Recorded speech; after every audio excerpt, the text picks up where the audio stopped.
Pernyataan terakhir Trump.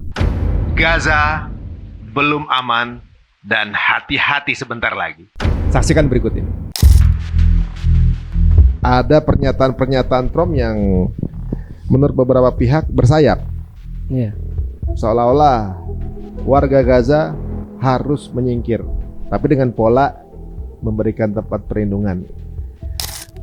Kalau nggak bergerak, kenapa emang mau diserang lagi apa gimana? Ini usulannya memang kontroversial ya.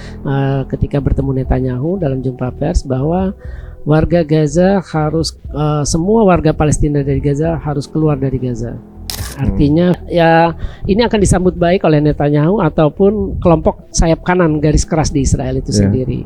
Nah, kenapa Netanyahu menyampaikan ini menarik? Artinya Netanyahu bisa mengkalkulasi para pemimpin negara Arab dan Muslim itu tidak berdaya. Tapi jangan lupa, ini yang terjadi kalau misalkan itu benar-benar dilaksanakan, ya itu akan meledakkan perang kembali.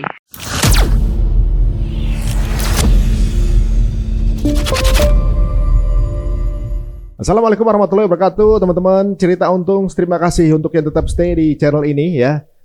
Mengasihkan memang memantau apa yang terjadi terhadap gejolak geopolitik yang ada di Timur Tengah tentunya juga. Dan terima kasih untuk segala support, masukan, kritik, saran atau segala hal yang menjadikan ini ranah diskusi yang mudah-mudahan bisa mengedukasi teman-teman semuanya terhadap apa yang sedang terjadi di daerah Timur Tengah itu. Biar kita juga nggak buta terhadap hal yang sebenarnya sedang dilaksanakan di sana. Nah, ada pernyataan yang menarik. Pertemuannya Trump dengan Netanyahu ini seperti memberikan sinyalemen atau sinyalir ada sesuatu yang akan dilakukan. Intinya Gaza harus kosong. Nah, ini langsung aja kita akan ngobrol dengan narasumber kita. Bisa dibilang beliau sudah mengamati Timur Tengah bertahun-tahun. Nah, melihat apa yang dikatakan Trump semalam, apa pendapat beliau? Langsung aja bersama kita sudah ada Bang Faisal Assegaf. Assalamualaikum warahmatullahi wabarakatuh. Waalaikumsalam, Pak. Sehat, Bang? Sehat, alhamdulillah. Makin gondrong saya lagi. Iya. Baru beberapa lama ketemu udah tambah gondrong aja nih. Oke, Bang Faisal. Nonton dong Bang Faisal. Gitu, iya. Nah, ada pernyataan-pernyataan Trump yang menurut beberapa pihak bersayap. Iya. Seolah-olah warga Gaza harus menyingkir, tapi dengan pola memberikan tempat perlindungan. Kalau nggak bergerak, kenapa emang mau diserang lagi apa gimana? Nah, itu gimana? Kalau pandangan Bang Faisal gimana melihat itu semalam pernyataan itu? Ini usulannya memang kontroversial ya. Artinya 50-50. Apakah usulan ini bisa dilaksanakan atau tidak? Karena kita tahu Mesir dengan Yordania yang disebut Trump salah satu tujuan untuk relokasi warga Gaza, dan juga pernah ada juga nama Indonesia disebut oleh pejabat Trump, transisinya Trump. Itu kan Mesir sama Yordania, Indonesia juga sudah menolak, Arab Saudi juga sudah menyatakan menolak. Ini kan artinya sudah ada penolakan. Apakah usulan itu bisa dilaksanakan? Kita akan lihat apakah memang Trump serius dengan itu. Tapi kalau kita lihat Trump mengutarakan hal ini kan udah beberapa kali, termasuk terakhir semalam atau hari ini waktu Jakarta semalam di Gedung Putih, ketika bertemu Netanyahu dalam jumpa pers bahwa warga Gaza harus semua warga Palestina dari Gaza harus keluar dari Gaza. Ada waktu nggak sebutin? Secara permanen nggak disebutkan. Ya itu tadi, karena memang perlu pembahasan lebih lanjut. Ya. Tapi yang menarik adalah bahwa Trump ketika ditanya oleh wartawan, dia bilang apakah siap misalkan Amerika mengirimkan pasukan untuk mengisi kekosongan, artinya menggantikan Hamas. Kalau memang itu betul terjadi ya. Karena ini kalau memang ingin dilaksanakan, ini rencana yang luar biasa. Pertama pasti akan mendapat perlawanan dari rakyat Palestina sendiri, terutama milisi-milisi Hamas, Jihad Islam dan yang lainnya. Di Gaza ada sekitar 8 kelompok bersenjata milisi yang kemarin berperang selama 15 bulan melawan Israel. Terus kedua juga negara tujuannya itu kan akan menentukan bagaimana, apakah rakyat di negara itu juga siap menerima itu. Kan nggak gampang, itu ada sekitar kalau tidak salah 1,7-an lah yang akan kalau memang benar dikosongkan semua. Itu ada sekitar 1,7 juta. Negara mana yang mau menerima itu? Kalau dibagi misalkan ada 3 negara, misalkan Mesir, Yordania atau Indonesia atau beberapa negara Arab.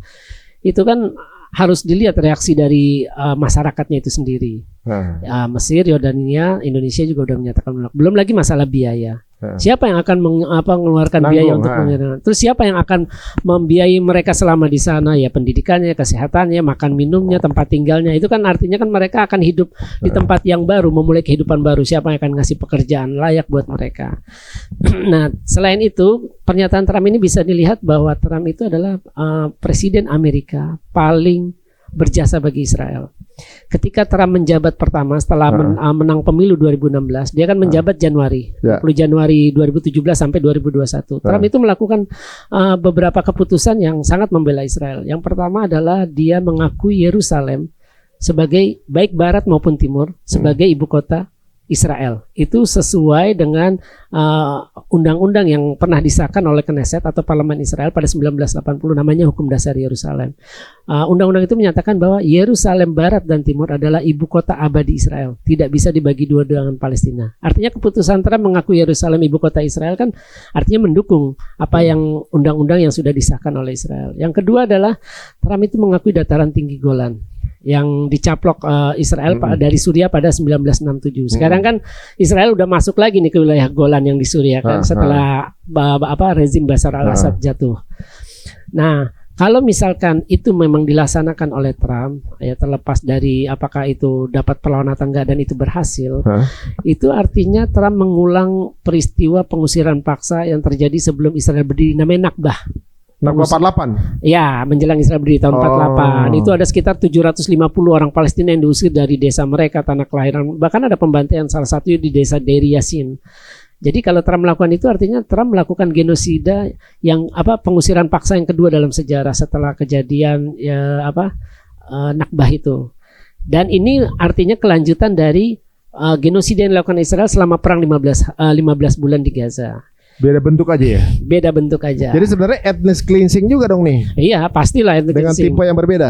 Tipe yang berbeda. Dan ini kan juga sudah pernah disampaikan militer Israel ketika waktu perang Gaza masih berlangsung sekitar Oktober.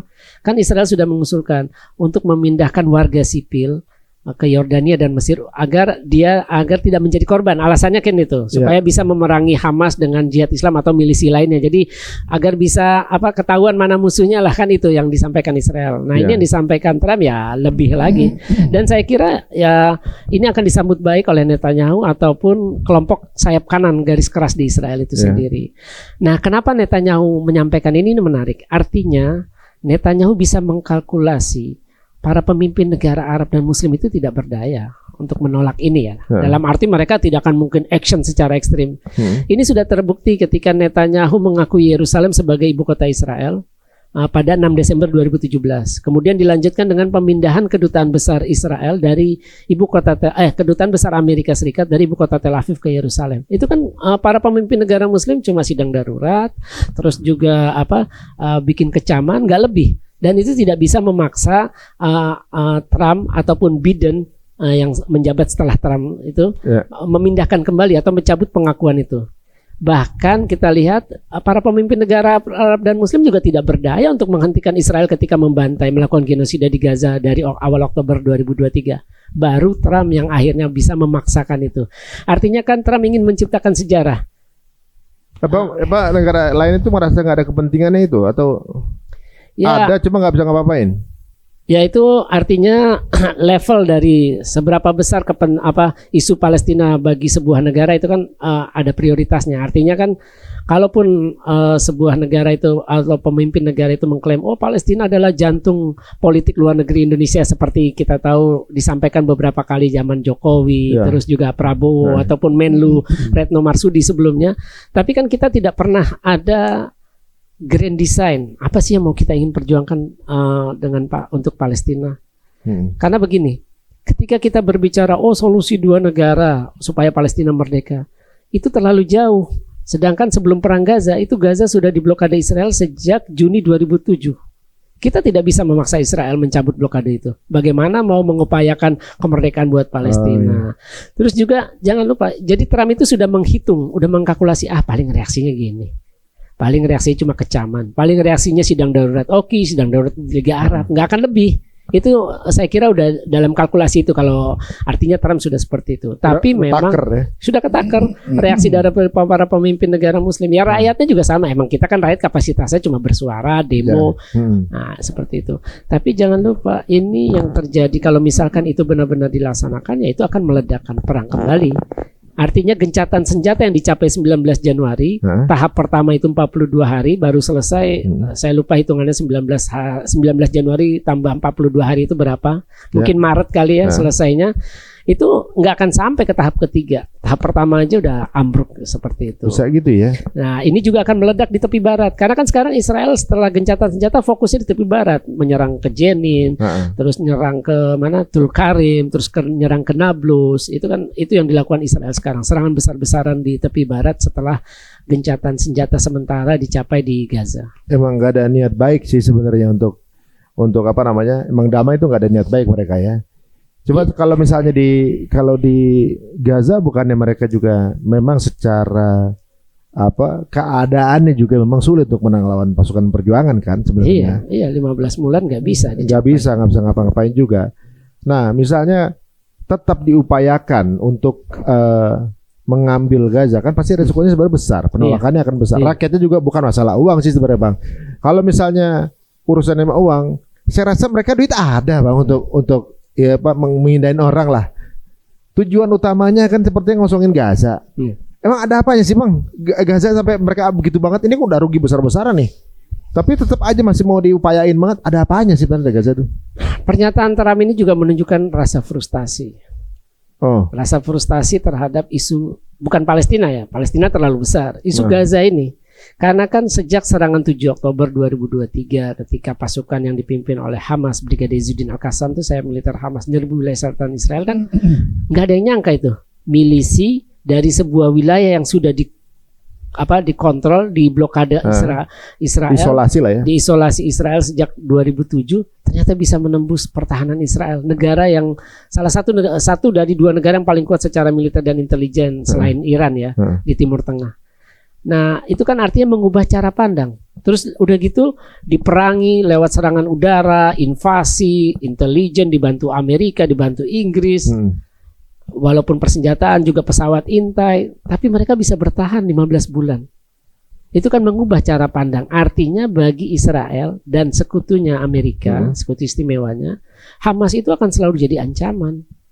Jadi satu-satunya jalan adalah menghabisi Hamas bagaimanapun caranya. Seperti itu. Nah ini usulan ini menunjukkan frustasi gitu. Itu maksudnya untuk pencitraan kebutuhannya. Selain untuk saya kira itu bukan pencitraan ya. Artinya itu Trump selalu ingin bikin sejarah. Kan Trump bilang, saya ingin menciptakan perdamaian di Timur Tengah agar dapat hadiah Nobel. Kan soal kesepakatan gencatan senjata walaupun terjadi di zaman Biden di akhir masa jabatannya, tapi kan itu ada desakan Trump. Ketika dia mengancam kalau sampai paling lambat sebelum saya dilantik 20 Januari udah harus tercapai. Kalau enggak akan terjadi neraka di Timur Tengah kan itu. Baik buat Hamas maupun Israel. Nah apa yang dikatakan Trump ini sebenarnya juga menunjukkan frustasi dari para pemimpin negara Arab dan Muslim. Mereka tuh juga bingung mau ngapain soal Gaza nih. Ketika diblokade sampai sebelum serangan 7 Oktober sampai pecah perang Gaza 15 bulan kan tidak ada apa-apa yang dilakukan oleh para pemimpin negara Arab dan Muslim. Seperti tidak terjadi apa-apa padahal Gaza itu sedang diblokade. Gaza dan tepi barat sedang dijajah, kan nggak ada yang dilakukan apapun. Malah yang pejuang Palestinanya malah nggak frustasi ya. Unik nih, yang di luarnya frustasi. Di dalamnya oke diserang ayo, nggak diserang ayo gitu. Ya artinya begini kan kelompok pejuang itu kan punya sebenarnya rakyat Palestina baik di Gaza maupun tepi barat kan punya tanggung jawab moral mempertahankan wilayah mereka. Ada kewajiban lah, ada nilai jihad di situ. Oh berarti nothing tulus ya? Nothing tulus ya, mereka harus mempertahankan itu karena ya itulah tempat leluhur mereka dari generasi, ada kenangan mereka di situ juga dari masa kecil, dari masa orang tuanya, kakeknya, buyutnya seperti itu. Ini kelihatan banget yang punya tanah Jawa guys. Ketika dalam keadaan hancur mereka tetap pulang. Sedangkan dalam keadaan nggak kenapa-napa tuh kota itu warga Israel pada terbang semua ke negara tempat mereka datang sebelumnya. Jadi yang punya tanah tuh ketahuan siapa gitu. Siapa yang punya tanah. Nah kalau kita lihat ini kan dari media-media yang sejak waktu ceasefire di 19 Januari kemarin, semua media mengatakan bahwa Israel kalah. Secara fakta kalah karena kan diperebutkan Gaza, Gazanya nggak diambil, nggak terambil juga. Dengan keadaan Gazanya bertahan, yang menyerang dengan full power Israel di posisi dapat tercapai ceasefire, Israel kalah. Iya. Pembacaannya seperti itu. Iya. Ini kan sebenarnya menunjukkan pencitraan Israel sekarang lagi jatuh-jatuhnya. Secara ekonomi juga mereka sedang turun-turunnya. Dan banyak gejolak juga dalam negerinya kan gitu. Yang saya juga lihat tweetnya Yoav Galan mengatakan, Yoav Galan yang ngomong kalau dia juga kalah kan gitu kan. Ini kan sebenarnya kabar buruk buat Netanyahu ya, karena bahkan menterinya sendiri pun udah akhirnya mengundurkan, dipecat atau mengundurkan diri, dipecat. Dia pun bilang kalau ini kalah. Nah, udah kejadian kayak gini, Netanyahu-nya masih di situ nih Bang, masih ada gitu Netanyahu-nya. Jadi sebenarnya selama dianya masih ada, kemungkinan penyerangan masih ada lagi kan? Karena semua orang menyangka bahwa penyerangan jadi lebih kepada alasan pribadi. Apa benar Bang? Ya namanya, kalau saya meyakini siapapun Perdana Menteri Israel, perang akan terus berlangsung. Kenapa perang akan terus berlangsung? Karena Hamas ataupun milisi Palestina lainnya wajib menyerang penjajah. Mereka berhak menyerang penjajah. Kalau dijajah diam, kapan mau merdekanya? Kan nggak kebayang kalau kita dulu di 350 tahun diam aja dijajah Belanda. Atau misalkan orang dibully, diam aja ya bakal terus dibully atau bakal terus ditindas. Harus ngelawan, karena ngelawan itu yang membuat kita menjadi terhormat. Ya, kalau misal kita juga nggak ngelawan, ini jadi negara Belanda sekarang. Nah iya itu maksud saya gitu. Jadi nggak sekedar mengandalkan diplomasi, apalagi juga Israel kan dikenal nggak pernah taat sama perjanjian, selalu melanggar hukum internasional. Dan sekarang selalu dibelain juga kan. Nah selalu dibelain sama Amerika, itu yang masalahnya. Cuma memang disayangkan begini, ketika terjadi gencatan senjata, saya menyayangkan gitu di kalangan para pemimpin negara Muslim, Arab dan Muslim itu. Yang dikampanyekan adalah ayo kita segera bangun kembali Gaza. Padahal gencatan senjata itu belum tentu terjadinya dalam waktu lama. Mestinya yang dikampanyekan, yang digalang solidaritas dan kekuatan global itu bukan itu. Apa tuh? Kasih sanksi ke Israel dan bawa Netanyahu dan Galan ke pengadilan Mahkamah Internasional, diadili sebagai penjahat perang. Kan udah keluar surat perintah penangkapan. Oh jadi narasi yang digaungkan tuh itu. Harusnya itu dulu. Jangan bangun dulu. Jangan bangun dulu. Otak penyerangan masih berkeliaran. Nah iya, terus artinya begini loh. Ketika kita membangun, seolah-olah kita melupakan kejahatan yang sudah dilakukan oleh Netanyahu dengan Galan atau Panglima Angkatan Bersenjatanya Herzi Halevi.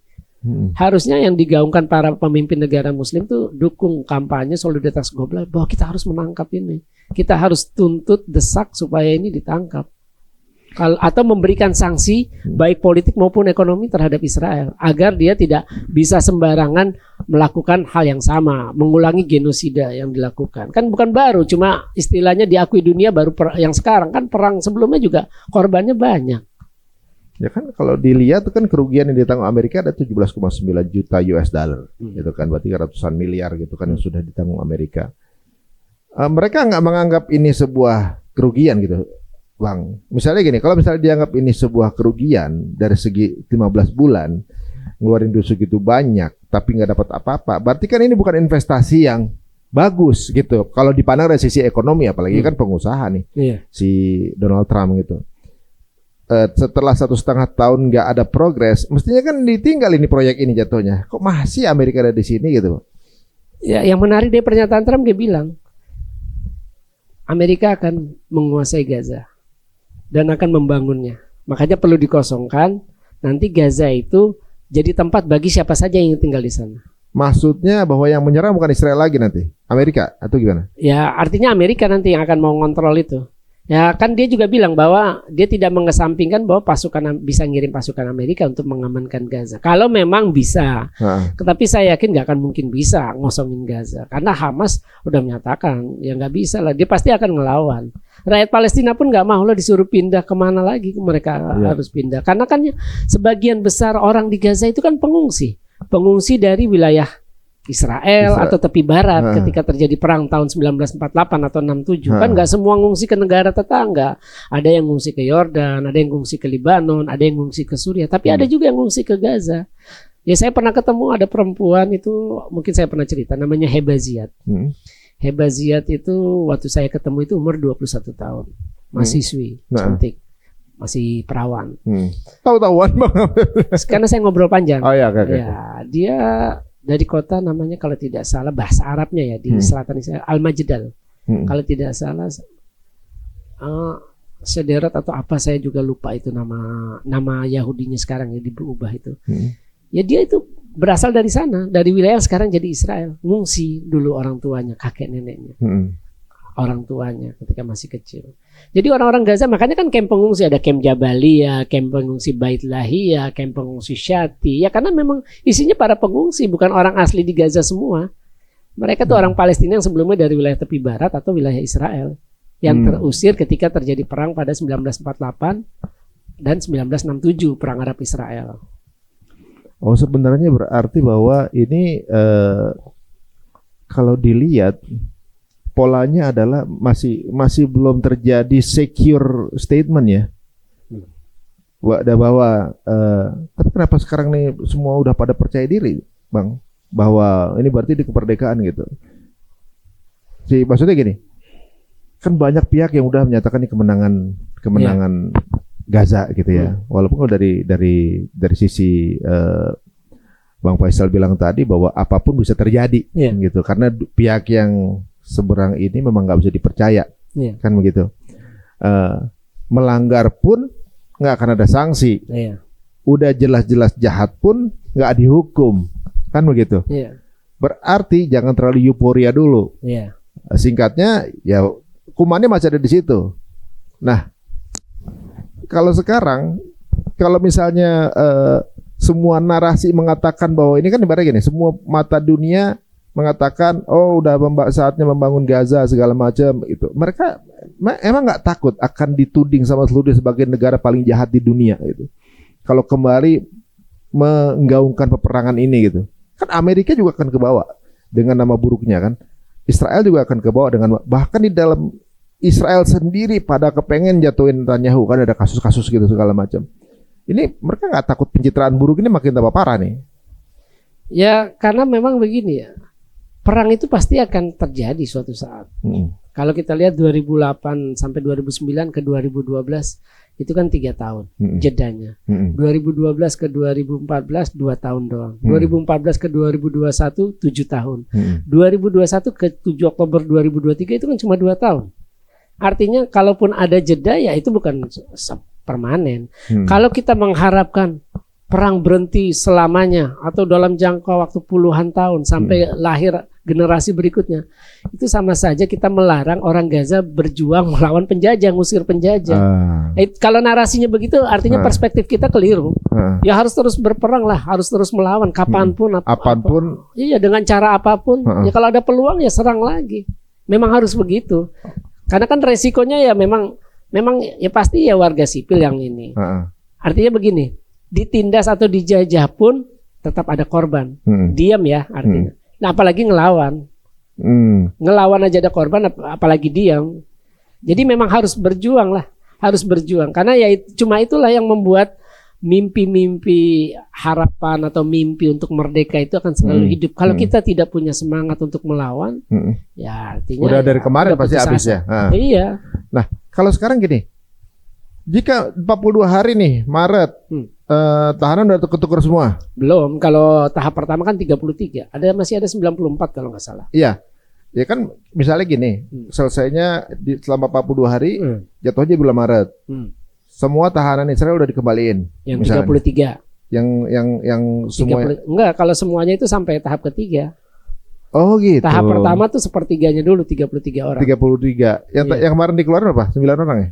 Yang terakhir kemarin kan 3. Yang udah itu kalau nggak salah. Yang udah keluar berapa? 3. Sekitar 9 kalau nggak salah. Baru 9 kan? Iya. Oh jadi totalnya itu kemudian sampai tahap 3 baru semua bisa keluar? Baru semua keluar, 90-an itu yang masih ada di Gaza. Nah itu kan berarti sebenarnya gini, kalau masih ada masih misalnya pun semua sandera dikeluarin nih, udah nggak ada di Israel, udah nggak di Palestina, sandera Israel dikeluarin semua. Justru sebenarnya nggak ada alasan untuk Israel nyerang Gaza. Kan mereka selama ini kan hidupnya dari playing victim, nyari sebab untuk boleh nyerang. Contohnya World Trade Center dulu biar bisa ada alasan untuk nyerang dengan alasan Osama bin Laden. Dilihat-lihat katanya tuh bisa aja dibuat sendiri dengan alasan begitu biar kemudian ngambil perminyakannya. Menguasai memang ada ladang gas dan minyak di sana di Mediterania dekat lepas pantai Gaza. Nah, kan dikuasai Amerika kan tuh kan. Kemudian menguasai Timur Tengah jadinya. Dibuat satu momen di mana ada alasan untuk nyerang. Kayak 7 Oktober dijadikan alasan untuk ngebantai semua, ngabisin lah sekalian nih, ada alasannya. Kalau nggak ada sandera lagi kan dia nggak punya alasan sebenarnya. Apa misalnya pasukan perjuangan Palestina ngeluarin semua sandera, udah nggak ada sandera lu lepasin sandera gua, mestinya kan happy nih, nggak ada alasan lagi nyerang. Gitu. Terus kemudian kan ketika nyerang ya udah berarti memang ketahuan niat aslinya bukan nyerang bukan mau nyari sandera sebenarnya, emang pengen nguasain aja gitu. Mungkin gitu. Lah memang itu yang disampaikan Netanyahu, ada 3 tujuan perang ketika habis serangan 7 Oktober kan 2020. Netanyahu bilang ada 3 tujuan kita melakukan agresi ke Gaza. Agresi dan invasi. Itu yang pertama membebaskan semua sandera, yang kedua menghabisi Hamas dengan milisi lainnya di Gaza, yang ketiga menjadikan Gaza tidak ada lagi milisi. Nah, tujuan yang pertama ini kan dalam proses nih. Tujuan kedua habisin Hamas nggak bisa 15 bulan. Tiba-tiba Hamas muncul parade. Ketika 19 Januari pagi itu kan sebelum penyerahan kan siang itu kan parade mereka dari Khan Yunis, terus wilayah tengah sampai kota Gaza itu mereka parade. Jadi 2 tujuan itu. Yang tujuan pertama baru sepertiga perjalanan karena baru sepertiga dari 90-an yang dibebaskan. Terus kemudian yang 2 tadi belum sampai. Makanya saya percaya artinya kalaupun misalkan sampai tahap ketiga semua sandera 90-an tadi total 93 apa 94 itu dibebaskan semua dari Gaza, ya Israel bakal menyerang lagi. Karena tetap akan cari alasan lain ya. Karena cara pandangnya udah beda. Hamas akan selalu jadi ancaman ketika berhasil melakukan serangan 7 Oktober 2023. Itu kan aib buat Israel. Negara diserang sama kelompok bersenjata. Kayak misalkan istilahnya komplek tentara diserang sama ormas kan itu kan aib. Kalah lagi kan gitu. Kalah lagi kan istilahnya. 15 bulan nggak bisa apa-apa. Yang tewas itu sebenarnya ribuan. Cuma Israel nggak mau ngakui. Saya pernah dapat informasi sekitar bulan Desember. Itu udah lebih dari 5.000. Tentara Israel yang tewas, belum yang luka, belum yang cacat. Yang cacat itu saya lupa berapa bulan sebelum itu, tahun lalu lah masih. Saya nulis sempat itu menurut bocoran dari asuransi nasionalnya Israel, itu yang cacat, yang luka itu 72.000. Nah, bayangin itu yang luka, yang cacat kalau nggak salah bisa sampai 12.000. Loh waktu itu yang ketika ceasefire yang bahagia ternyata para tentara juga tuh. Ya iya yang karena bocor. Karena mereka sebenarnya udah nggak mau perang gitu kan. Ya memang mereka stres. Siapa sih tentara yang mau dikirim ke medan perang? Mereka juga happy dan nggak mau turun lagi gitu kan katanya. Tugas saya udah selesai ya gitu. Udah nggak mau lagi. Mereka malah happy gitu. Iya. Nah, ini gimana kalau perang lagi juga mereka udah mau pakai pasukan yang mana lagi tuh? Ya itu yang harus dinaikin kan. Ini kan yang jadi tantangan Netanyahu kalau memang mau menyerang Gaza lagi, menaikkan moral tentara. 15 bulan nggak bisa ngalahin milisi. Bukan angkatan perang sebuah negara ya. Udah gitu di wilayah yang selama ini diblokade. Terus mereka dari segi persenjataan juga kalah jauh dari Israel. Mereka nggak punya pesawat intelijen, nggak punya ini, tapi bisa menang itu kan jatuh moralnya. Padahal mereka kerjanya remote ya, cuma mencet-mencet bom doang dari jauh gitu ya. Iya bisa ada pakai drone, tinggal pencet-pencet doang. Gitu lah. Nah iya sebenarnya itu ya memang seperti itu. Nah ketolongnya ini kan Netanyahu ini kan sebenarnya kan udah terpojok. Dia punya kasus korupsi. Nah dengan terpilihnya Trump nih Netanyahu sedikit banyak ketolong. Ketolong ya? Iya dong. Bayangin sudah dari awal pertama perang itu kan keluarga sandera kan ketika nyerang 7 Oktober itu kan Hamas dengan yang lainnya menculik sekitar menangkap 251 orang.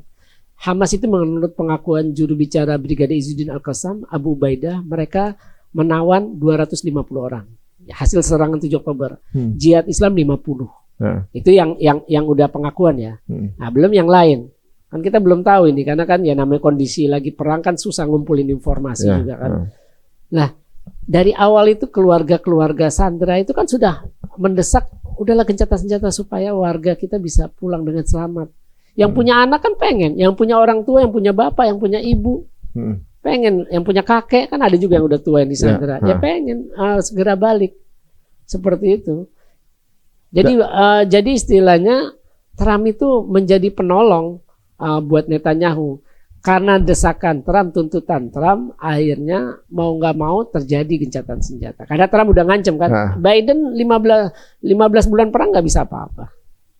Iya ya. Jadi kalau sekarang sih sebenarnya ada alasan baru untuk masih bertahannya Netanyahu sih sebenarnya. Iya, Netanyahu itu diuntungkan dengan Trump.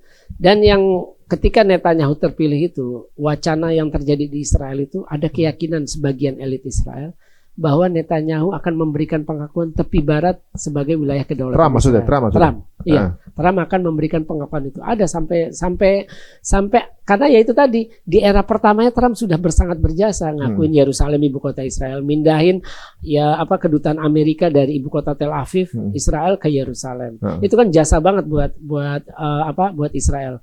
Kalau menurut saya malah Trump itu presiden paling berjasa bagi Israel setelah Harry S. Truman. Harry S. Truman itu presiden Amerika yang memberi pengakuan bahwa itu dikasih Inggris. Bukan, bahwa memberi pengakuan berdirinya negara Israel 11 menit setelah dideklarasikan oleh David Ben Gurion. Bayangin 11 menit habis deklarasi dia beri pengakuan, nelpon. Itu kan berjasa banget. Ketika negara lain belum ada yang ngasih pengakuan, ya Amerika yang pertama. Memang udah kok kali. Ya memang, ya seperti itulah. Ada istilahnya kan, ada lobby Zionis di Amerika itu kan kuat. Wah, berarti ya walaupun begitu ya kita juga jangan pesimis juga.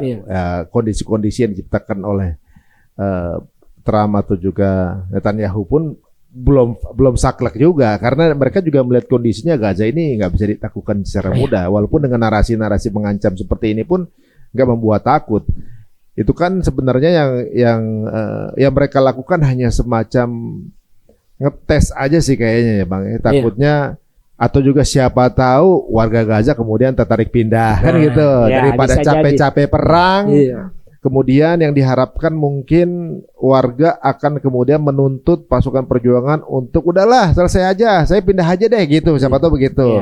Kan Trump bilang akan memfasilitasi proses itu, memberikan lahan yang lebih baik di tempat lain, dan mereka akan terhindar dari pembunuhan kan gitu kan intinya kan. Nah, lagi ngetes begini ternyata responnya juga nggak ada yang kemudian tertarik ke sana juga kan. Iya memang benar. Kalau saya malah meyakini tesis yang saya buat, Palestina itu cuma negara hayalan. Setelah perang Gaza nih orang bingung, siapa sih yang sebaiknya merintah di Gaza? Hamas atau otoritas Palestina? Hamas sama otoritas Palestina kan juga nggak klop, ideologinya beda. Yang satu mau berteman dengan Israel, berkompromi. Yang satu ya nggak mau lah, nggak mau ngakuin Israel, harus terus yang satu make taktik diplomasi, yang satu kan nggak mau, ya Pak harus pakai perlawanan bersenjata lawan Israel. Karena ada kalau nggak salah Bang yang di daerah tepi barat ada yang ada milisi yang justru nyerang Palestina sendiri. Ya itu kan berantem. Jadi ketika selesai perang, sebenarnya itu terjadi 5 Desember sebelum terjadi gencatan senjata. Ketika perlawanan di tepi barat terutama di Jenin, kan ada batalion Jenin. Kalau nggak jihad Islam itu Brigade Al-Qassam, Hamas. Jadi di tepi barat itu juga terjadi perlawanan sebagai bentuk solidaritas yang terjadi di Gaza. Jadi kalau misalnya kan Trump memaksa itu terus terjadi pertempuran lagi, artinya akan wilayah sekitar akan panas lagi. Al-Houthiyun di Yaman akan nyerang lagi, Hizbullah akan nyerang lagi, milisi Syiah di Irak akan nyerang lagi. Jadi ya siklus kekerasan akan terus berulang. Naik turun ya. Tapi bukannya itu baik untuk Israel jika ada gejolak di Timur Tengah? Kan ada alasan Amerika untuk turun bantu lagi. Kan jadi ada alasannya nih untuk naruh pasukan bersenjata di daerah Israel karena untuk menjaga keamanan Israel. Kan kemarin saya dengar kenapa Iran nggak membalas nyerang atau Lebanon juga nggak full power untuk nyerang karena takut kepancing ketika terjadi perang gejolak di Timur Tengah. Maka jadi ngasih alasan untuk Amerika nurunin full power, ya dibikin ada kerusuhan baru mendikoi kejadian di Gaza. Apa begitu Bang?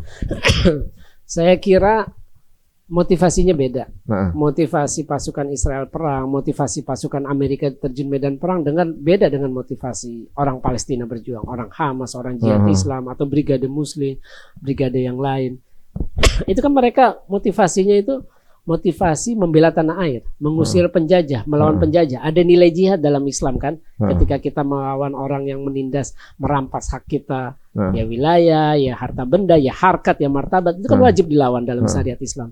Motivasinya udah beda. Artinya orang ini siap mati. Orang yang nggak takut mati. Kalau tentara kan ya rata-rata takut mati. karena yang dibela juga bukan sesuatu yang patut untuk dibikin mati kan gitu. Nah, kan? ya seperti itu. Ini kan mereka kan cuma atas perintah.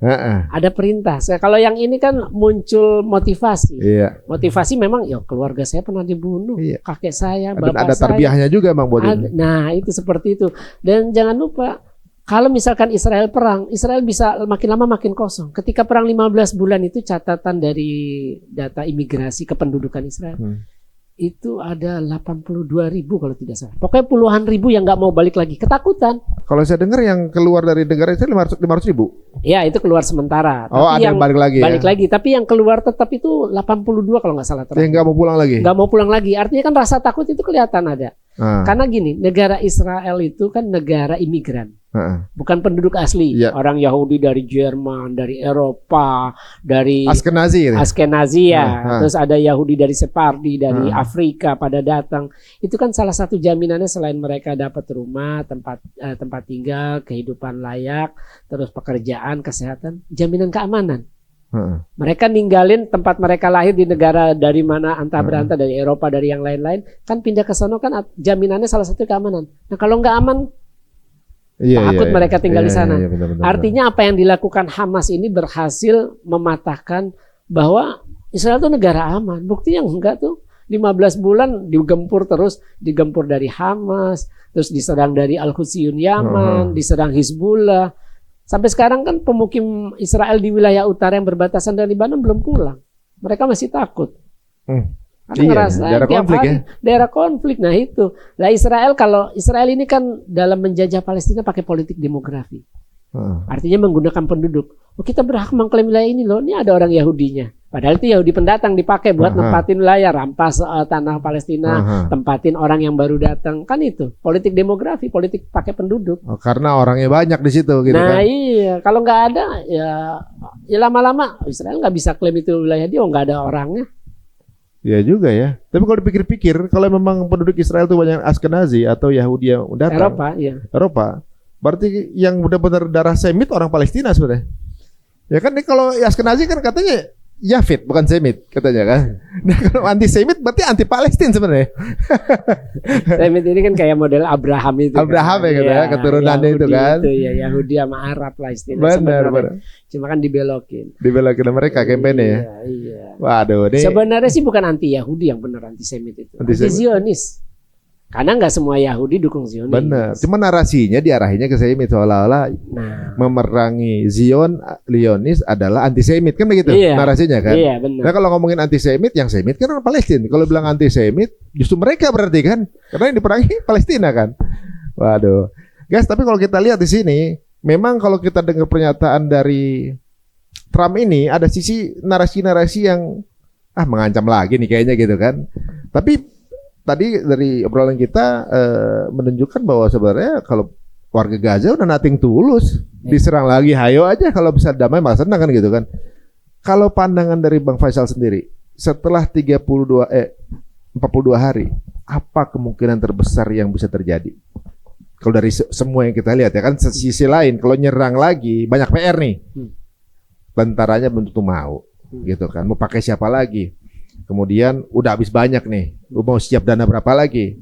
Tapi di sisi lain Amerika katanya udah ngirim persenjataan ke sana gitu kan. Dua, bilang Amerika yang akan mengambil alih. Bisa jadi yang nyerang justru bukan Israel tapi Amerika gitu. Nasi biangnya masih berkeliaran. Nah itu pandangan Bang Faisal gimana? Ya kemungkinannya bisa dua, perang bisa muncul lagi atau gencatan senjata tahap kedua berlanjut. Kita tidak tahu. Yang saya dengar sih masing-masing 42 hari. Artinya peluangnya tetap sama-sama 50-50. Perang terjadi lagi, gencatan senjata ambruk atau gencatan senjata berlanjut ke tahap kedua. Tapi kalau Amerika sampai ngirim pasukan ke Gaza itu konyol banget. Israel kan udah bertahun-tahun nih merangi Hamas, bukan baru. Dan Amerika pernah punya pengalaman buruk, kalah di Vietnam, kalah di Afghanistan dengan Taliban, terus kalah di Irak juga akhirnya nyerah. Jadi Amerika tuh sebenarnya juga udah punya pengalaman buruk. Kabarnya juga nurunin pasukan khusus Blackwater kalau nggak salah, yang kemudian akhirnya tewas juga gitu di sana kan gitu kan. Jadi perlu dianalisa lagi apa yang membedakan penyerangan kali ini dengan sebelumnya gitu ya. Ketika semua analisa tersebut mengatakan emang nggak bisa kalah gitu. Uniknya ya Bang ya, ketika keluar katanya senjata IDF ya. Iya, yang direbut.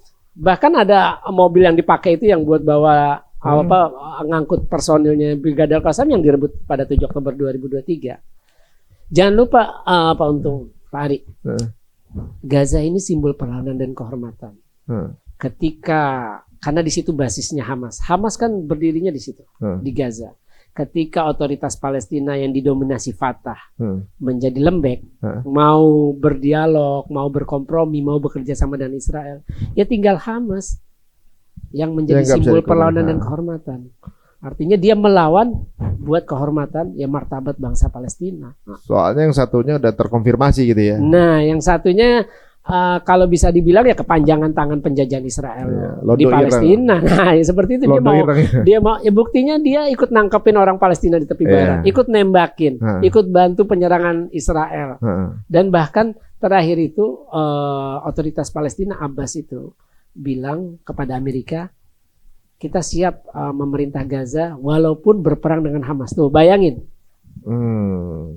Artinya udah ada yang siap nangkep. Londo Irang juga gitu. Nah, ya itu akhirnya dia istilahnya mau berperang saudara demi membela kepentingan Israel untuk terus menjajah Palestina. Iya. Seperti itu. Jadi mirip waktu zaman Kesultanan dulu yang jarang juga negara Muslim gitu ya. Karena ada keuntungan secara wilayah, dia dapat kekuasaan. Ya ekonomi juga di situ. Ujung-ujungnya ekonomi juga ya ini ya. Memang benar.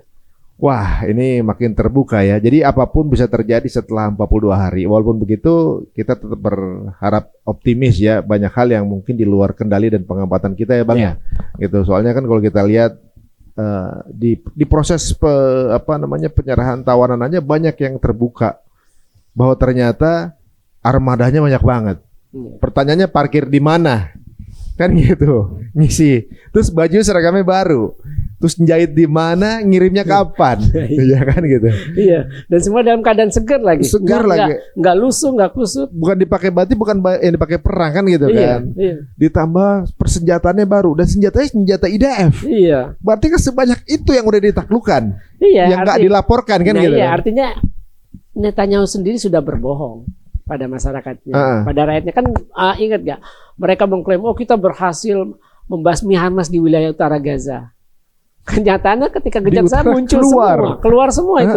Mana itu katanya bisa membunuh berapa? Ada kalau nggak salah 100-an ribu. Nah itu keluar semua. Gitu ya. Dan dari ketika proses pertukaran juga kelihatan tahanannya happy. Iya. Gitu. Malah ada cerita yang jatuh cinta dengan sampai kan ada ngelihatnya kan itu ada ada yang gitu diperlakukan baik. Tapi yang menarik gini Pak Ari terkait Indonesia. Prabowo kan pernah berkomitmen akan mengevakuasi 1.000 pasien dari Gaza.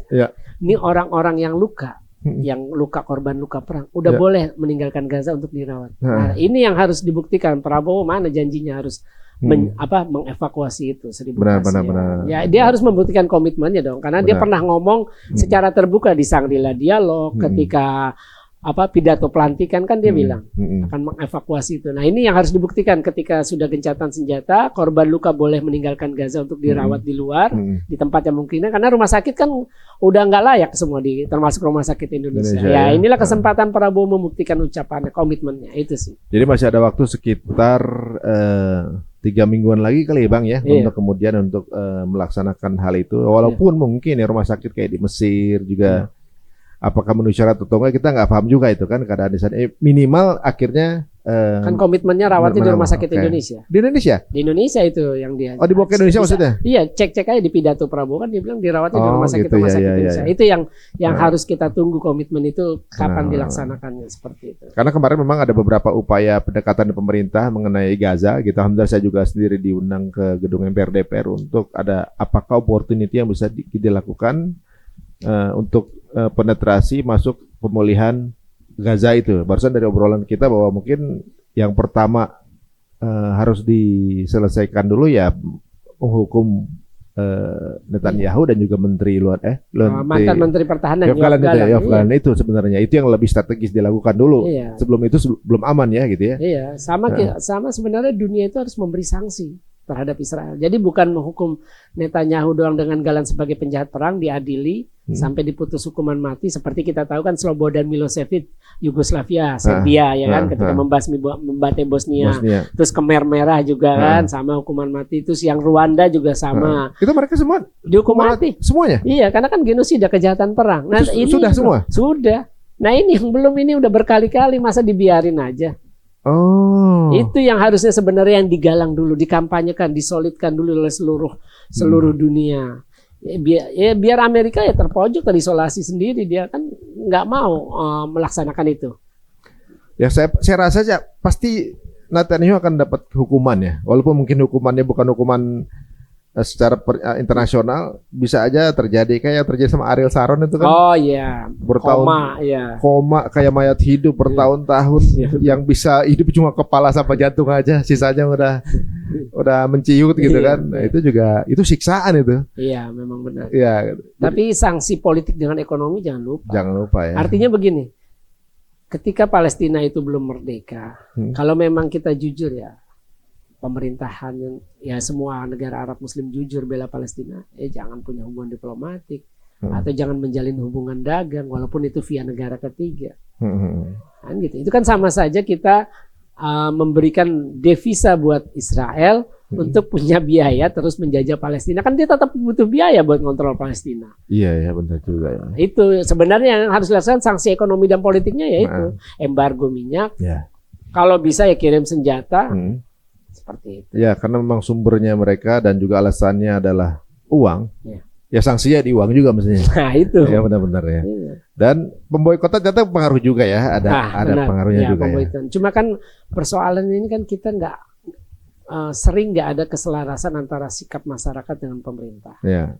Ya karena ya itu tidak ada undang-undangnya kita dalam membela Palestina. Kita kan nggak punya undang-undang. Ketika kita misalkan pemerintah bilang, wah kita Palestina itu adalah jantung politik luar negeri Indonesia. Tiba-tiba ada dulu kan anggota One Team Press, sekarang ketua PBNU kan memenuhi undangan, jadi pembicara di IPEC, undangan pemerintah Israel. Terus terakhir 5 cendekiawan muda NU diundang juga. Terus pernah juga 3 pejabat MUI memenuhi undangan pemerintah Israel. Itu kan aneh jadinya. Oh nggak selaras gitu ya? Nggak selaras, makanya sebenarnya saya sih berharap di pemerintahan Prabowo ini keluar undang-undang khusus tentang bela Palestina. Kalau memang kita serius ya, kita serius membela Palestina ya sesuai kapasitas kita dalam membela itu. Ya misalkan kita menurut kita Palestina itu selayaknya Palestina yang seluas apa? Karena kan selama ini kita ngikutin solusi 2 negara yang luasnya itu dalam teorinya 22%, tapi prakteknya minimal tuh maksimal tuh cuma 12%, bahkan bisa kurang. Kan aneh. Dulu belum ada Israel, adanya Palestina, terus kita dukung Palestinanya yang makin kecil. Padahal dulu ada resolusi partisi PBB tahun 47 yang membagi 2 wilayah Palestina. Sebelum Israel berdiri 48 ya, artinya setahun sebelumnya. Itu buat Yahudi Zionis itu yang pendatang itu 52%, Palestina 45%. Nah terus sekarang kita dukung yang malah lebih kecil, itu kan aneh. Ya jadi kalau solusi 2 negara pun sebenarnya rugi juga berarti.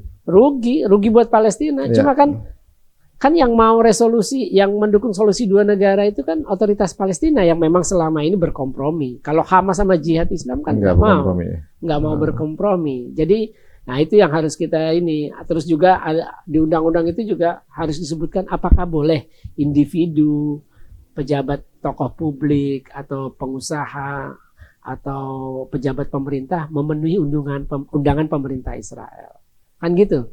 Kalau kita contoh kayak di Aljazair itu hukuman pidana melakukan kontak aja, berhubungan aja ke Israel dengan entitas Israel siapapun itu, individu. Aljazair begitu. Aljazair, terus juga Libanon kalau nggak salah itu hukuman pidananya 1 tahun. Kalau melakukan kontak ya, bukan datang. Melakukan kontak aja itu hukumannya 1 tahun Libanon itu pidananya. Kayaknya lama-lama makin terkucilkan Israel secara nggak langsung, pelan-pelan gitu ya. Bagaimana di Brazil pasukan IDF liburan ditangkap gitu, kemudian di Irlandia benar, dari Dagestan baru mendarat pasukan pesawatnya langsung disuruh pulang gitu kan. Dan jangan lupa pernah ada tentara Israel kok yang datang liburan ke Bali sama Lombok. Jadi ketika serangan 7 Oktober 2023, saya lupa, saya pernah nulis itu. Itu dia lagi liburan di Bali. Jadi ketika serangan, dia lagi liburan di Bali, tanggal 11 dia pulang. Terus habis itu bertugas di Gaza. Ikut perang. Nah, Februari 2024, dia liburan lagi ke Lombok, nggak kedeteksi sama kita. Oh gitu? Iya, ada kok beritanya. Ya kalau saya uniknya gini, lagi ke Jepang, kita satu tempat tinggal begitu, kemudian satu lift kan, istilahnya berhijab kan gitu ya.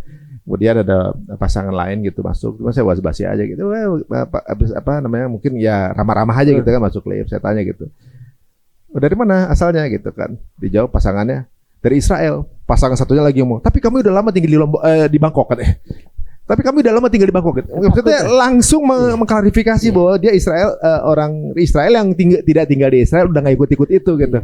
Padahal klarifikasi itu kan nggak perlu buat kita nggak nanya juga kan gitu kan. Tapi kamu udah nggak tahu apa-apa. Kami di Bangkok, udah lama di Bangkok gitu. Jadi udah ada rasa insecure sih sebenarnya. Itu kan sebenarnya kan karena kampanye dilakukan oleh sebuah yayasan. Itu markasnya di Belgia. Namanya Hin Rajab Foundation. Hin Rajab Foundation ini ngambil nama dari bocah perempuan di Gaza yang dikurung dalam mobil, dikelilingi tank, ditembakin. Akhirnya setelah orang tuanya, keluarganya wafat, 5 orang sama dia 6 orang. Nah, dia kampanye, bayang itu. Kampanye kita harus mempersekusi tentara Israel dimanapun mereka. Nah, seharusnya yang sekarang digalang itu bukan bangun dulu Gaza. Ya mungkin bantuan darurat perlulah, istilahnya tenda, makanan, pakaian itu perlu. Tapi jangan berbicara tentang restruktur Gaza secara keseluruhan. Tapi bagaimana ini tanggung jawabnya Netanyahu, Yoav Gallant dan tentara lain. Itu yang harus diuber, itu yang harus digalang. Bahwa kita harus menangkap siapapun tentara Israel yang pernah bertugas di Gaza, harus diadili karena kejahatan perang. Kan dia menjalankan perintah atasan. Dan di lapangan pun dia juga brutal. Itu yang sebenarnya harus digalang kampanyenya supaya memberikan efek jera. Itu tadi kan salah satu yang Pak Ari bilang, ketakutan mereka. Kan ada kasus di Sri Lanka setelah diburu sama Hin Rajab Foundation, di-share fotonya, terus video-video selama dia di Gaza, identitasnya, buru-buru dia kabur. Sama kasus di Argentina, di Brazil, banyak itu. Menterinya malah di Inggris. Malah ada yang batalin juga mau datang ke Belgia karena Belgia bilang kita akan tangkap kalau menteri Israel. Saya lupa menteri apa gitu. Ada saya lihat itu sampai takut datang. Harusnya itu yang kita galang supaya memberikan efek jera. Waduh, benar juga ya. Kalau kita lihat sekarang ini berarti mungkin kebutuhannya paralel ya. Kebutuhan pangan hidupnya disiapin. Sambil ngejar itunya juga sumber masalah tuh. Baru setelah itu selesai mulai recovery. Takutnya udah bangun capek-capek baru bangun sebentar dibom lagi itu. Nah, itulah artinya kita kasih efek jera. Istilahnya ya maaf, lu nggak bisa sembarangan lagi nyerang. Mungkin kita udah solid nih bikin kampanye. Siapapun tentara Israel berkunjung dimanapun ya kita harus tangkap, adili atas kejahatan perang, kita serahin ke Den Haag. Mahkamah Pidana Internasional. Sebenarnya namanya Israel sekarang udah dalam kondisi yang udah mulai jauh terpuruk ya kan, dari pencitraan yang mereka sudah bangun begitu lama dari sejak tahun 48. Nah, jikapun nanti terjadi prestasi dalam perjanjian ceasefire ini, maka akan makin memperburuk namanya, membawa Amerika berarti maksudnya. Ya kalau memang Trump ini kan ya tadi seperti saya bilang, Trump ini presiden Amerika paling berjasa bagi Israel setelah Harry S. Truman. Saya dengar malah beda angle nih Bang. Katanya Trump adalah karena beliau adalah pengusaha. Jikapun ada campaign untuk memindahkan, dia akan memindahkan dengan cost terendah katanya. Ya bisa jadi ya, namanya pengusaha kan. Tapi targetnya tetap sama, mindahin orang juga. Ya namanya pengusaha kan kalau bisa pengeluaran dikit kalau bisa jangan perang gitu kan. Tapi tujuannya sama. Tujuannya sama. Oh. Dan itu tidak mungkin. Saya kira itu usulan itu pertama nggak masuk akal, memindahkan orang dari sebuah wilayah. Luas Gaza itu kan 365 km persegi. Setengah lebih dikit dari Jakarta. Penduduknya sebelum perang itu sekitar 2 jutaan, 2,2 apa 2,3. Sebenarnya padutan Jakarta kalau penduduk sih. Luasan dia, tapi pada enggak luasan Jakarta dong. Dia 365. Luasan Jakarta malah? Iya. Jakarta itu kan 650 kilo. 650 km persegi, 600-an. berarti kayak semacam Ini setengah lebih sedikit dari Jakarta. Setengah. Jadi luasnya setengah dari Jakarta tapi lebih sedikit. Jadi kayak Jakarta Selatan sama Jakarta Timur kali gitu ya. Mungkin kali. 365 km persegi lah. Karena kalau kita masuk dari Rafah sampai Bait Hanun, itu perbatasan Israel tuh kelihatan. Itu nggak sampai sejam lah paling jalan. Itu kan namanya jalan utamanya yang menghubungkan jalan lintas lah istilahnya. Itu namanya Salahuddin Al-Ayyubi. Karena dulu kan yang bebasin Al-Aqsa kan. Jadi nama jalannya itu Salahuddin Al-Ayyubi yang menghubungkan dari Rafah sampai Bait Hanun. Itu mah lurus aja udah tinggal sepinya pantai, sana sebelahnya bukit. Udah begitu aja. Iya. Lo kok nggak kedetek ya, makanya bingung. Kan kalau ada mobil-mobil tentara parkir kelihatan dong pasti. ya itu tadi apa sih istilahnya kan? Ya seperti kata Biden kan. Kayaknya nggak mungkin untuk mengalahkan pejuang Palestina dibilang itu. Mereka ada di tunnel-tunnel yang kita nggak tahu berapa tujuannya, ujungnya di mana, berapa di mana sumbernya gitu. Tapi kan kalau misalnya di segitu banyak ratusan mobil perang ada di situ, berarti kan kalau mobil aja bisa masuk, berarti lubangnya kan gede. Mestinya kan kelihatan. Karena memang terowongan itu kan ada bermacam-macam.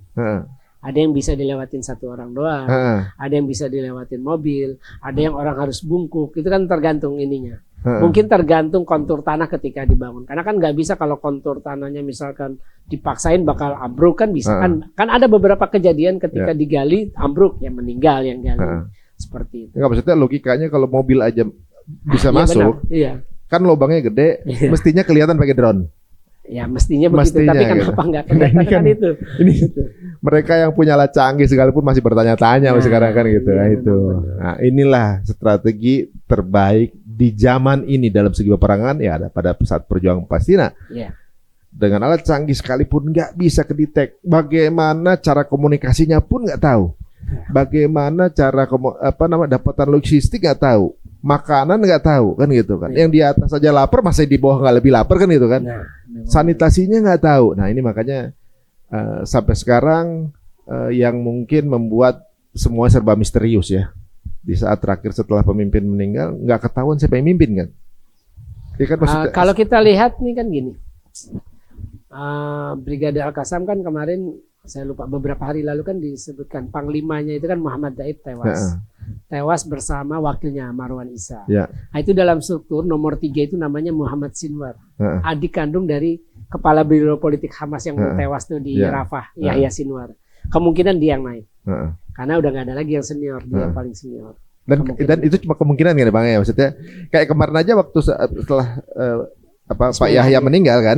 Kan kita nggak ada statement langsung siapa yang mimpin kan belum, gitu. Sampai sekarang belum. Makanya belum maksudnya apakah memang sengaja dirahasiakan atau ini kita belum tahu. Itu yang menariknya di situ ya. Bagaimana nggak semua informasi itu bisa telanjang terbuka. Di sisi lain pasukan IDF itu yang kemudian mengabadikan semua momennya dalam menghancurkan Gaza, semuanya dalam keadaan sudah tidak bernyawa saat ini. Mayoritas yang jadi influencer, jadi membuat konten di sana, semuanya dalam keadaan udah nggak ada nyawa, alias terdetek posisi mereka. Nah ini kan menarik ya, karena pasukan perjuangan nggak pakai IG, gitu. Kok mereka bisa tahu posisi yang konten di mana, gitu kan ini?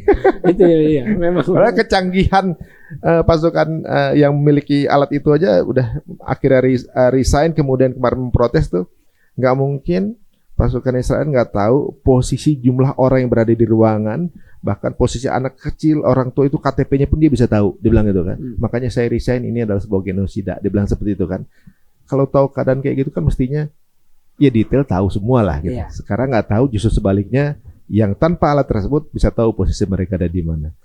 Ini makin menarik ya Bang ya. Ya memang ini sebenarnya periode kedua Trump ini seolah menjadi pelajaran kedua bagi para pemimpin negara Arab Muslim. Artinya begini, Trump itu kan ketika mengaku Yerusalem ibu kota Israel itu kan sangat kebijakan yang tidak populis, Ya. ditentang semua negara. Nggak- Kan demo, nggak fair ya. nggak fair, nggak, ya melanggar hukum internasional juga. Ya. Kan Yerusalem itu harusnya barat sama timur statusnya di bawah hukum internasional menurut resolusi partisi 1947. Ya. Tapi Trump pengen ngajarin para pemimpin Arab dan Muslim, kalau lo emang setia sama kawan lo, ya lo bela apapun itu caranya. Dan itu yang tidak pernah dilakukan oleh para pemimpin Arab dan negara Muslim. Jadi jangan pernah kita itu propaganda atau berkampanye, wah kita dukung solusi dua negara dengan akan ada negara Palestina. Sedangkan Amerika sama Israel juga nggak pernah mau ada negara Palestina. Salah satu buktinya itu tadi mengakui Yerusalem, Barat dan Timur ibu kota Palestina, ibu kota Israel. Sedangkan orang Palestina pengen kalau ada negara ibu kota Yerusalem Timur, tapi Amerika nggak mau, Israel juga nggak mau ada negara Palestina. Jadi kan kita kayak berteriak di ruang kosong doang. Iya. Nggak ada. Berarti justru ngikutin permainan mereka kan gitu. Iya, memang benar. Kita dukung solusi dua negara sama aja ikutin permainan mereka. Ya, solusi dua negara maunya mereka kan. Iya, sebenarnya. versi mereka. Dan juga masa negara mau merdeka harus berunding dulu dengan penjajahnya. Nah, Padahal penjajahnya itu yang mencaplok wilayahnya, kan aneh. Disuruh berunding sama orang yang ngerampas rumah mereka. nah gitu dia. Makanya di sisi lain juga di Israel ini kan lagi meminta juga Netanyahu turun. Iya, memang benar. Nah, kalau misalnya turun, siapa di siapa namanya di Israel yang mengambil keuntungan akan hal ini gitu? Ya kemungkinan besar ya partai partai kiri, istilahnya Partai saya kiri. kiri lah tanda kutip, Saya kayak kiri. Naftali Bennett atau Yair Lapid, itu kan dua orang itu pernah jadi perdana menteri 2021 dan 2022 karena Netanyahu kan pernah kalah di pemilu kan sebelum partainya. Ya kemungkinan itu lagi yang Nah, misalnya salah satu di antara dua itu naik menggantikan Netanyahu, apakah kampanye akan berbeda? Apa tetap sama? sama. Sama. Kenapa saya bilang begitu? Karena ketika terjadi perang 10 hari, 11 sampai 21 Mei, bulan Ramadan 2021, itu Perdana Menterinya Naftali Bennett. Jadi siapapun Perdana Menteri Israel, dia akan bersikap sama. Kan sejak pemerintahan pertama Israel itu nggak pernah ada platformnya, kita akan dukung pembentukan negara Palestina, nggak pernah ada. Partai politik Israel nggak ada satupun partai politik di Israel yang punya platform memberikan dukungan terhadap berdirinya sebuah negara, nggak ada. Ya itu tadi salah satunya karena udah ada amanat undang-undang dari Israel, Yerusalem Barat dan Timur itu punya Israel, nggak boleh dibagi dua dengan Palestina. Wah, Ya itu berat. Jadi emang belum berhenti sebenarnya nih kalau kita Iya. lihat ya. Iya. Kalau dilihat dari gencatan ceasefire pertama yang di sesi pertama ini 42 hari, berarti jatuhnya itu kan di tanggal 3 Ramadan. Gitu. Banyak narasi yang mengatakan memang mereka sendiri menghitung waktu tersebut dan mereka berencana apakah kemudian akan memulai serangannya pada saat Ramadan. Karena mereka percaya orang Muslim lagi lapar. Ini adalah momen di mana mereka bisa menyerang dalam keadaan lemah, gitu kan? Menurut mereka begitu. Tapi di sisi lain para pejuang ini kalau lagi lapar justru malah kuat kan gitu. Nah, apakah mungkin akan penyerangan di Ramadan? Kan pernah juga nyerang di Ramadan tahun 2021 tuh. Ya. Nah, apakah mereka memang sengaja nunggu momen? Oke, kita tahan dulu amunisi kita, kekuatan kita untuk kita nyerang pada saat mereka lemah. Dianggap mereka saat Ramadan lagi kita lagi nggak makan, akan diserang di tanggal ya setelah 42 hari berlalu gitu. Ada kemungkinan berarti? Kemungkinan besarnya enggak. Kenapa itu? Karena kan belum semua sandera dibebaskan. Artinya Netanyahu atau Israel itu harus menyelesaikan dulu tujuan pertama, bebaskan semua sandera. Kalau sandera udah dibebaskan, artinya kan mulai masuk tujuan kedua, habisi Hamas. Artinya nggak ada lagi orang Israel yang disandera situ kan. Nah udah balik, nah itu baru. Punya itu alasan itu. Iya, dan itu baru bisa dibebasin sampai di tahap 3. Hamas juga cerdik, nggak mau dibebasin di tahap pertama semuanya. Tahap ketiga itu kapan? Kalau ya, misalnya setelah berlanjut. selesai tahap kedua, kalau yang saya dengar sih masing-masing 42 hari, artinya masih lama. Berarti sekitar 4 bulanan. 4 bulanan Ya, total. bulan Mei lah ya, sekitar bulan Mei ya. Menjelang bulan haji berarti ya. Ya iya. Aduh. Seperti itu. Oke guys, masih punya waktu kita untuk kemudian bernapas lega, kemudian juga ya mungkin mereka juga lagi nabung untuk kemudian cari amunisi, pendanaan untuk bisa nyerang kembali. Tapi di sisi lain jangan khawatir, teman-teman pejuang juga tidak sedang mengumpulkan hal yang kita nggak ketahui kan gitu. Iya. Ya kita berpikiran positif terus teman-teman semuanya. Nih Bang Faisal, terima kasih untuk update-nya. Mudah-mudahan bisa kita infokan cepat mungkin untuk teman-teman semuanya biar kemudian bisa terus terupdate keadaan di sana tanpa punya asumsi. Jadi guys, jika dirasa menarik tayangan ini, monggo silakan share informasi sebanyak-banyaknya dan boleh dipotong-potong, monggo segala macam. Yang penting mudah-mudahan ini akan memberikan keuntungan secara edukasi untuk teman-teman semuanya. Monggo silakan follow Instagram dari Bang Faisal Asegaf. Oh iya, nggak punya Bang Faisal. Buku. Buku yang kemarin. Buku yang kemarin itu ya. Yang belum apa lagi ya? Facebook aja ya? Nggak main. Ya udah, berarti tinggal Albalad. Iya, Albalad. Baca aja di albalad.co. Albalad.co. Oke. Albalad.co kan? .co. Baik teman-teman semuanya, ada lagi Bang yang belum diinfokan ke pemirsa? Ya, saya sekali lagi menyampaikan bahwa dukungan kita, baik itu bantuan, donasi, demonstrasi, suara, edukasi, itu sebenarnya untuk memelihara mimpi bangsa Palestina untuk merdeka. Itu harus terus dijaga. Yeah. Tapi untuk mewujudkan itu, ya perlu keberanian. PR-nya banyak. Iya. Perlu keberanian, solid, kejujuran dari para pemimpin negara Arab Muslim. Yang terutama negara Arab Muslim ya. Karena kan kita punya kepentingan, kewajiban jaga Al-Aqsa. Karena kan Israel kan mengklaim sebelum ada Al-Aqsa ada kuil mereka, kuil suci. Nah, kuil pertama dan kuil kedua yang dihancurkan zaman Romawi dan Yunani. Solomon Temple itu ya? Iya. Aduh. King Solomon. Jadi teman-teman semuanya ya, mereka punya keyakinan yang berbeda untuk hal ini. Tugasnya para pejuang hanya mempertahankan Al-Aqsa, mudah-mudahan masih menjadi niatan perjuangan seluruh umat muslim di seluruh dunia, insya-Allah. Jazakallah ini Bang, waktunya. Mudah-mudahan bermanfaat tayangan ini dan jangan kapok untuk kita undang kembali lagi jika ada informasi baru lagi nih Bang ya. Yang pasti teman-teman langsung aja juga bisa update di albalad.co untuk mendengarkan narasi beliau yang bisa diakses secara mudah. Sampai ketemu lagi di episode berikutnya. Assalamualaikum warahmatullahi wabarakatuh.